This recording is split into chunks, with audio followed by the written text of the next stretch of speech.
दोस्त, जीवन में कोई भी जीव जंतु, कोई भी हो, मानव हो, किसी को मृत्यु का सबसे बड़ा भय है दोस्त। हर जानवर को, हर प्रकृति में जो जितने भी प्राणी रह रहे हैं, सबको मृत्यु का भय सताता रहता है दोस्त। मृत्यु का भय हमेशा लगा रहता है उनको। यही मृत्यु का भय ही लोगों को बहुत बड़ी कमजोरी हो जाती है दोस्तों। एक बार की बात है, एक जंगल के पेड़ पर दो बाज पक्षी प्रेम पूर्वक रहते थे। दोनों बाज प्रेम पूर्वक रहते थे। दोनों शिकार की तलाश में निकलते थे साथ साथ, और जो भी हाथ लगता शाम को मिल बांट कर खाते थे। दोनों मिल बांट कर खाते थे जो भी मिला। बहुत दिनों से ऐसा क्रम चल रहा था दोस्त, बहुत दिनों से ऐसा क्रम चल रहा था, बांट कर दोनों खाते थे। एक दिन दोनों शिकार करके लौटे ही थे, तो एक की चोंच में चूहा और दूसरे की चोंच में सांप था। एक की चोंच में चूहा था, दूसरे की चोंच में सांप था। दोनों ही शिकार तब तक जीवित थे जब तक उनके चोंच में थे, दोनों जीवित थे। पेड़ पर बैठ करके बाजों ने जब उनकी पकड़ ढीली की, तो सांप ने चूहे को देखा और चूहे ने सांप को देखा। सांप ने चूहे को देखा और चूहे ने सांप को देखा।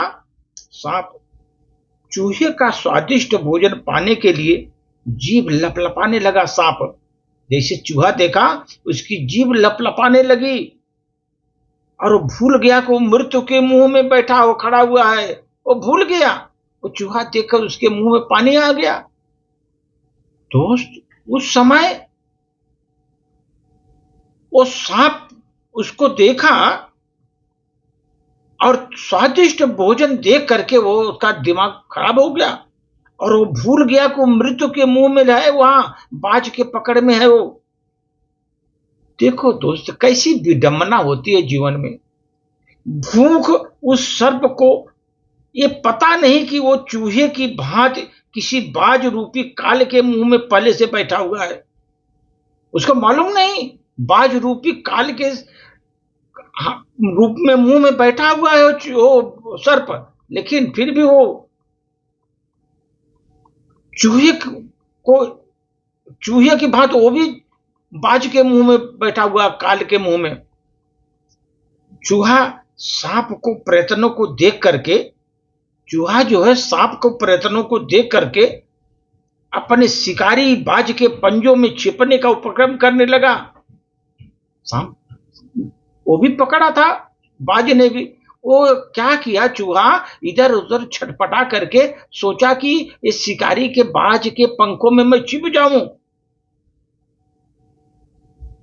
उस चूहे ने यह भी नहीं देखा कि स्वयं काल का ग्रास बनने जा रहा है, लेकिन उसके पंखों में छुपने की कोशिश कर रहा है। वो भला मुझे क्या मारेगा, किंतु उससे अधिक मृत्यु से होने वाला भय जो था चूहे को कंपित कर रहा था। मृत्यु के मुंह में लग गया, वो ज्यादा कंपित हो रहा था, मुंह के कंपित हो रहा था उसके मृत्यु के भय से। वो उस दृश्य को देखकर एक बाज बहुत गंभीर हो गया और विचारों में खोने लगा। बेचारा बाज विचारों में खोने लगा। दूसरे बाज से पूछा, दोस्त, दार्शनिक की तरह किस चिंतन में खोए हो तुम? दूसरा बाज से पूछा, तुम दार्शनिक की तरह किस चिंतन में खोए हुए हो? पहले बाज ने अपने पकड़े हुए सांप को संकेत करते हुए कहा, देखते नहीं ये कैसा मूर्ख प्राणी है, जीव को लिप्सा के आगे इसे अपनी मौत भी एक प्रकार से विस्मरण कर रही है। मौत को भी भूल गया ये सांप जो है, अपना जीव निकाल रहा है। मौत को भी भूल गया वो।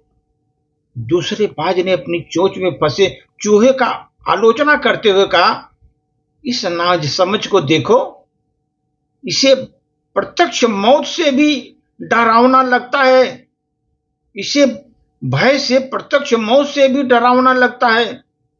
दोस्त, अब देखो दोनों की हालत इतनी खराब थी। इसका जो परिणाम बता रहा हूं दोस्त, कि हम मानव जो है ना, सांप और चूहे की तरह है। मानो भी हमारा जीवन भी सांप और चूहे की तरह है। स्वाद व भय को बड़ा समझते हैं, मृत्यु से हम भयभीत नहीं होते। स्वाद और भय को बड़ा समझते हैं, लेकिन मृत्यु से भयभीत नहीं होते। हम भय से अधिक भयभीत और लोभ, स्वाद, इंद्रियों का जीने की चाह इतनी प्रगाढ़ है कि मृत्यु 24 घंटे खड़ी रहती है हम लोगों के बीच में, फिर भी हमें दिखाई नहीं पड़ता कि हम अंधे हैं। 24 घंटे मृत्यु खड़ी है हम लोगों के सामने, जबकि मृत्यु होना ये अटल सत्य है दोस्त। मृत्यु तो होना ही है, मृत्यु तो हम लोगों के 24 घंटे खड़ी है। इसलिए दोस्त, अगर हम मृत्यु को ठीक तरह से पहचान लें जीवन में, तो धरती पर किसी से बैर का कारण नहीं रह जाएगा, किसी से बैर का कारण नहीं रह जाएगा। अगर आपने मृत्यु को अच्छी तरह ठीक से पहचान लिया जीवन में। जरा सोचिए दोस्त, इस जहां से चले जाना है, दुनिया से तो जाना ही है, वहां किसी से बैर क्या करना। जिस दुनिया से आपको जाना है वहां बैर किस लिए करना। वहां 2 घड़ी का प्रेम ही कर लो दोस्त, प्रेम से जीवन यापन करो। जब जाना है तो प्रेम से जाओ, प्रेम कर लो। जहां से विदाई हुई हो जाना है तो प्रेम से बातें करो, प्रेम से रहो। वहां बुरा क्यों कर रहे हो तुम दूसरों का, क्यों कह रहे हो? जिसने सदा के लिए छूट ही जाना है, उनके अपने बीच में दुर्भाव क्यों पैदा कर रहे हो? जब तुम सदा के लिए यहां से जगत से छूटने वाले हो, तो अपनों के बीच में दुर्भाव क्यों पैदा कर रहे हो दोस्त? तुम कांटे क्यों बो रहे हो? ईर्ष्या क्यों कर रहे हो? क्यों लूट रहे हो एक दूसरे को? बल्कि दोस्त, तुम प्रेम के फूल उगा लो, उत्सव मना लो, प्रेम के फूल खिलाओ, उत्सव मनाओ। क्यों दुर्भाव पैदा किए हो जीवन में? तुम खुशी खुशी जीवन जियो, प्रेम प्रेम में जीवन हो जाएगा तुम्हारा, और खुशी खुशी जीवन व्यतीत होगा दोस्त। मृत्यु का भय नहीं, मृत्यु तो आनी है, इसलिए उसका भय किस लिए? जीवन सरल बनाओ, प्रेम से, प्रेम के फूल उगाओ हर जीवन के, हर मानव के बीच में, मानव के हृदय में। उत्सव मनाओ सबके साथ दोस्त। जीवन छोटा है, खुशियां मनाओ, खुशियां से जीवन व्यतीत करो दोस्तों। धन्यवाद।